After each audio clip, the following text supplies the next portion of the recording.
अमित शाह की virtual rally, विपक्ष ने कहा बिहार की जमीन पर नहीं उतर पाई। आरजेडी ने शाह की रैली पर खड़े किए सवाल, कहा हवा हवाई रैली। कोरोना संकट के बीच अमित शाह ने रविवार को वर्चुअल रैली के जरिए बिहार विधानसभा चुनाव का बिगुल फूंक दिया है। इस दौरान मोदी सरकार 2.0 के एक साल की उपलब्धियों का जिक्र करते हुए 1.25 लाख करोड़ के पैकेज का हिसाब दिया। वहीं आरजेडी ने तंज कसते हुए कहा कि अमित शाह की वर्चुअल रैली वर्चुअल ही रह गई, बिहार के जमीनी मुद्दे पूरी तरह से गायब रहे। बिहार विधानसभा चुनाव प्रचार का बीजेपी ने शंखनाद कर दिया है। बीजेपी के पूर्व राष्ट्रीय अध्यक्ष व केंद्रीय गृह मंत्री अमित शाह ने रविवार को देश की पहली वर्चुअल रैली बिहार जनसंवाद को संबोधित किया। इस दौरान शाह ने मोदी सरकार 2.0 के एक साल की उपलब्धियों का जिक्र करते हुए दावा किया कि बिहार में नीतीश कुमार के नेतृत्व में 2/3 बहुमत से सरकार बनेगी। वहीं आरजेडी ने अमित शाह की रैली को हवा हवाई करार दिया। आरजेडी के राष्ट्रीय महासचिव और विधान परिषद सदस्य कमर आलम ने बीजेपी पर तंज कसते हुए कहा कि अमित शाह की बिहार जनसंवाद वर्चुअल रैली हवा हवाई रही, बिहार के जमीनी मुद्दों से दूर वर्चुअल तक ही सीमित रह गई। शाह अपनी रैली में मोदी सरकार की उपलब्धियों का बखान करते रहे, लेकिन कोरोना संकट में बिहार के गरीब मजदूरों की तकलीफ का कोई जिक्र तक नहीं किया।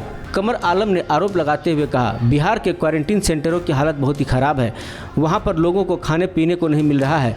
कोरोना संकट के चलते बिहार के करोड़ों लोग बेरोजगार हो गए हैं और डबल इंजन की सरकार चुनाव तैयारी में जुटी हुई है।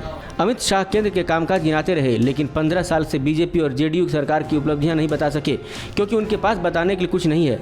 उन्होंने कहा कि अमित शाह के लिए बिहार जनसंवाद में बिहार के लोगों से बिहार की बात नहीं की गई और न ही बिहार के विकास की चर्चा की गई। अमित शाह की रैली के बाद आरजेडी नेता तेजस्वी यादव ने ट्वीट कर निशाना साधा। उन्होंने कहा, वर्चुअल रैली में खोली नोटों की थैली, लेकिन खाली है गरीबों की थाली। जनता आपको घर बैठाएगी हाथ खाली, तब करना हजारों डिजिटल चुनावी रैली। उन्होंने आगे लिखा, किसान, नौजवान व गरीब विरोधी सरकार के विरुद्ध आज बिहार ने थाली बजाकर विरोध प्रकट किया, क्योंकि गरीबों का पेट और थाली है खाली। वहीं बीजेपी के राष्ट्रीय प्रवक्ता जफर इस्लाम ने कहा कि कोरोना संकट में बीजेपी के कार्यकर्ता से लेकर पार्टी के छोटे बड़े नेता तक जनता के बीच हैं।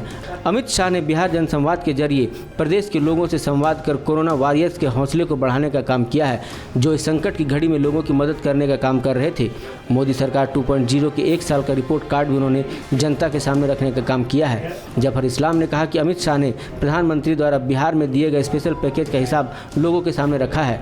हर विभाग के लिए प्रधानमंत्री पैकेज की तरफ से दी गई राशि का विस्तृत आंकड़ा पेश किया। केंद्र सरकार बिहार को विकसित बनाने के लिए हर संभव मदद दे रही है। ऐसे में विपक्ष का यह कहना कि बिहार के विकास का जिक्र नहीं किया गया, यह पूरी तरह से गलत है। विपक्ष अमित शाह की रैली से परेशान हो गया है, इसलिए झूठे आरोप लगाए जा रहे हैं। इंडिया न्यूज वायरल की रिपोर्ट।